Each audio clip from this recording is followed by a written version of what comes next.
right? I think where the designer is different is that they see X amount of people who've purchased within the development, right? And they don't get to know those people. They don't know their background. They don't know where they're moving from, where they're moving, why they've moved, how many kids, blah, blah, blah. And the difference is the intimacy, right? And so it's that relationship of, a bedroom community, which is turning into not being such a bedroom community, and very much turning into a highly sought after market in Durham region. This used to be a secondary market. Yeah. And now you're needing to go to Peterborough to get a secondary market. You're needing to go to Belleville. You're needing to go to Orono to get a secondary market. So the Sleepy Hollow kind of intimacy that used to play in this area, is no longer what's expected. And people are wanting the same finishings as the GTA, the same product as the GTA, only they want it in, this rural community, which isn't so rural anymore. So if I know that, and I love what you said, that I don't hate my house. I don't want my house to feel like that because I don't hate it. But if I know that I need help, but I don't know what I want. And that's where I think we come in, because we see things that you're not going to see. And there's still things that I don't see that you see, and there's things that I see that you don't see, right? So to have a different point of view of your home and to see, for us to walk through, and we can obviously point out right away what areas need work and what areas aren't working for you and how we can make them work for you that you'll be happier to come home after work.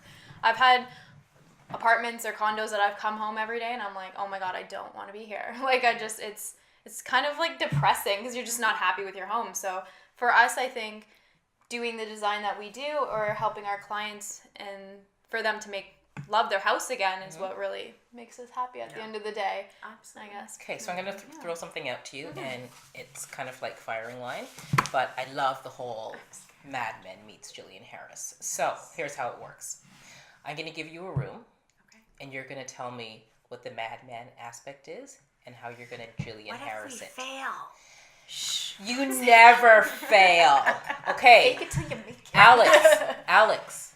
Master bedroom. Which one? The Mad Men or the Jillian Harris? You pick. Okay, so Jillian Harris, we're going to have white, without a doubt, as one of our base colors, whether that's in our textiles on the beds or whether that's in our storage solutions or our built-ins for our bookshelves or, smaller spaces, 400 to 600, those kind of trundle hideaway beds can be built into any kind of custom bookshelves where the bed actually folds up, you put some artwork on the other side, and you now have that usable space. Not to mention you don't have to make your bed every day, which is fabulous. I have one in my basement. I love it. Love that. Yes. So that's kind of the Jillian Harris, right? The very practical, the very clean, the very white simplicity. I'm gonna say for the Mad Man, we need to add some bling. So I believe the master bedroom should be a really tranquil, romantic, sexy place. And I think people always do a huge disservice because they leave their master bedroom till the end. They do all of these spaces that company sees and they leave their bedroom, and their bedroom has 50 pounds of boxes and clothes strewn and the workout machine that you stopped using when you gained those extra pounds. Have you been to my house? No, I've been to mine.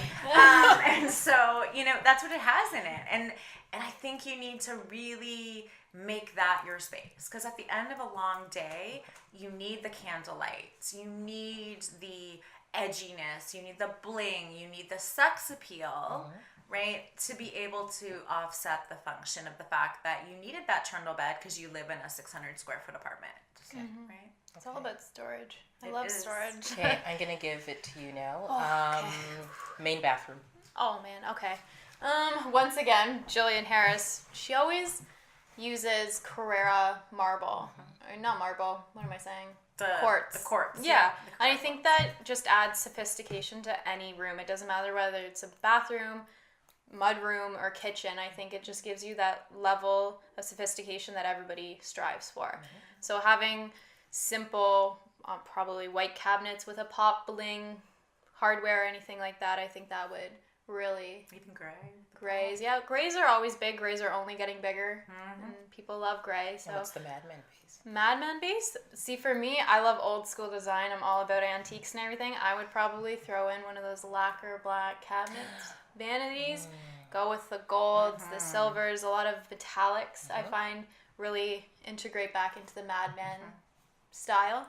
Okay, cool. So last one, because we are in Durham region and because this is a whole family focused area, the basement. Oh, yes. My mom's going to enjoy this. She's been waiting 34 Okay, years for you're a Mad basement. Men on the basement and you're Jillian Harris. Oh, burn. Okay. Wine cellar. Oh, yeah. I went there. She took it. She kinged it. She got it. In a basement, you want it to be warm and cozy. So big furs, like blankets, pillows, all the texture. Fire. Yeah. Leather, couches. Just kind of like, Sure. I would think Color leather. What color leather couch? black or like a dark brown. I think for some reason when I think of Mad Men, I think of like cigars Yeah. and like an old poker table You and know. stuff like that. Like Yeah. kind of outside The the kids box. went to bed and you get Yes. to play I when love you're it. still That is dating. yeah, for Yeah, sure. I like that. That's definitely Yeah. what I would want in a basement for that. Function. I get the boring piece. Come on, I wore the fur. Like, come on. All right. The reason we're partners, it's obvious. Look, storage. Toys and clutter, and no matter whether you have 1 kid or 5 kids or 10 kids or a baseball team, it doesn't matter. Stuff accumulates, right? We all have stuff. So true. We have stuff. People at home, you all have stuff. We know you do. Don't pretend. You're not going to hide it in the closet. When we come, we'll find it. Or in the bathtub. It doesn't matter. It's there. So I think for me, it's storage solutions, right? And it's incorporating it into where it's an element of design. So look, there's a high, medium, and low end. We all love that part at Style and Home magazine where you're like, guess the high and guess the low. We get it. We love it. And we do it too. And you can mix and match. But you need to have bookshelves. You need to have storage that has cupboard doors so that you can hide that chaos. You need to have function storage that the kids can put their own stuff away, right? Teaching them. I know you want to teach them that independence, right? If it's low enough, if it's easy enough, even bins, right? Built-in bookshelves, built-in cabinetry, built-in kind of, so one of the things that we do a lot is bench seats in basements. Bench seats where the bench part lifts in up. The basement, eh? And then you've kind of built a perimeter around a playroom. So done it in the past where built the perimeter of a bench seating. The cushions obviously lifted up. Kids could throw their stuff in the thing, but mom and dad could sit on that, have their coffee, have their tea, watch their kids play, engage. But at the end of the day, when they said, hey, it's time to clean up, the kids can do that by themselves. I think multifunctional furniture is definitely a must in a basement. Absolutely. Because you have like your winter clothes during the summer that you need someplace to store. Yeah. And I think a space that's always left and nobody really thinks about to make pretty is always laundry rooms. Yeah. And 9 times out of 10, they're going to be in the basement. And that's just such a space where... And nobody wants to do laundry anyway. Yeah, so make why it not make pretty. it pretty? Yeah, Right, I think, laundry rooms are definitely always overlooked. I find the that smell every of single time. gain should not be the best part of your laundry. I know, right? But it smells really good. Oh, that's funny. Yeah. Gotta say. So you know what time it is, right? Time for the dirty down low. And love notes. Yep. Who gets a love note today? Who would like the love note today? I don't really have a love note. I have a I love love note. You have a love note? Okay. I do.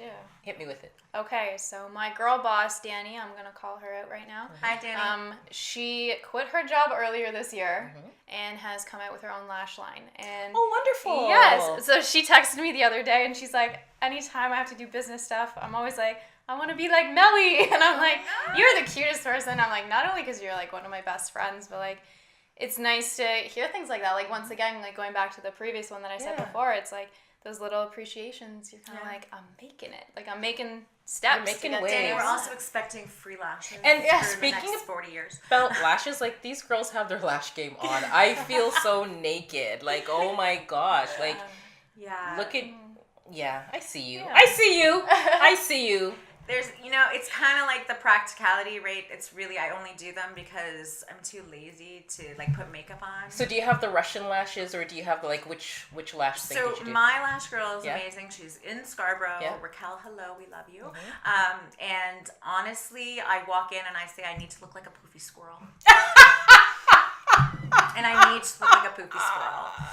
Because this is the superpower. and honestly, I can get away with a lot if I just do the blink blink. You've achieved poofy you got to do squirrel. poofy squirrel. Okay? Not, So honestly, we tried. So Melissa and I, this is where we offset each other. She's got the function. See, it's back to the topic of today, okay? She has the Jillian Harris lashes. So true. And so I true. have the Madman lashes. So true. And these Jillian Harris, it was so funny because when we were in St. Lucia, she's like, I don't need makeup, I have lashes. That's It's true. My time went from an hour and a half in the morning to 10 minutes, and it's awesome. Like, I don't have to do amazing. anything. Like, I wake up, I throw my hair on top of my head. Like, this is not the way I look, and y'all know that. So, So funny. I don't just look don't. this put together every day. No. All right, give me a dirty down low. Dirty down low. I think that maybe not related to this segment, but maybe kind of related. In every good kind of sexy equation, there's the breakup, right? So it is okay to fire your clients. And I have had done that this. last week. So the truth is that the same way you hear about designers, clients firing their designer, we as designers do fire clients. And we fire them for a variety of different reasons. And I have recently fired a client. And you fire them for a variety. Give me why you fired the client. The juicy part. Well, the truth is it usually comes down to, are we going to be able to give them what their expectations are? And sometimes in a project, where limitations are. That's reality of what we do. There are limitations. And you have got to be transparent with a client and say, the timeline isn't right, the budget isn't right, I cannot give you this picture from Home and Garden magazine on this budget. You've got to have those chutzpah. You've got to do that, okay? And if you don't, you're failing your client as a designer. So a lot of the times when we will say, I'm sorry, but this isn't a fit for us, or we can't continue with the project, it's for one of those parameters. We are not going to take a project that has an unrealistic expectation only to disappoint, okay? Having issues in construction, there's a lifestyle of construction, and it's always the same thing. Client loves you before the project starts. Project starts, client's like, oh, I'm so excited, everything's great, and everybody's happy. Middle of construction, everything's come down, life is chaos, dirt's everywhere, the client hates your guts. Client still hates your guts, and then suddenly the finishings start going in, client less hates your guts. How did you fire them? So at the end, the client always loves you. But if you know that you can't, then you need to have an open and transparent conversation. Okay, so I want it real deal. Yeah. So I'm the client, fire me. Be nice. Yes. First of all, we're really privileged that you chose Big at Square Perspectives for your upcoming project. The challenge is, Deb, is that your budget is not realistic with your expectation for your project. And unfortunately, we would be doing you a disservice to take on that project. We think that you have some great ideas for what you want to bring into life and that you need to follow through on what you want, but we unfortunately are not the design firm to handle this job for you. I know. Okay, that wasn't so bad. But we're going to send her so bad. chocolates, and we're going to send her a Christmas That card, wasn't so Hanukkah bad. card. She's good. Okay, Don't okay. worry. I'm good. That wasn't so bad. I thought it was going to be a lot worse, to be honest. But then you No, also... that's how I fire the contractor. That's a totally different segment. Yeah. What were you going to say? But you also have those clients that at the end of the day, no matter what you do, you can never make them happy because they expect so much but don't want to pay. Because at the end of the day, both of our time is money, like any job, right? So there's been times that I've done things that I shouldn't have done for free, and it's come to bite me in the butt, and they tell friends of friends, and then they come in, and it's just like, it's a never-ending circle. So I've stop bartering with people. Okay. It's hard and it's not really worth it at the end of the day. For me, that's my opinion though. Okay. But, So sometimes you gotta fire them. Sometimes you just fair. gotta break up. That's fair. yeah. Like Pull the sex. Band-Aid off. Like sex. So that is our episode, Classic Sex. Thank you for watching Styled Interiors, and please keep your comments coming. We love them. If you have anything to say, contribute. What else? Ask. What else, ladies? Ask, tell, advice. Hit us up on questions, social hit us up. media. Send us a note. Give us a call. All of her information is just below this segment. Thank you so much. Bye, y'all. Bye.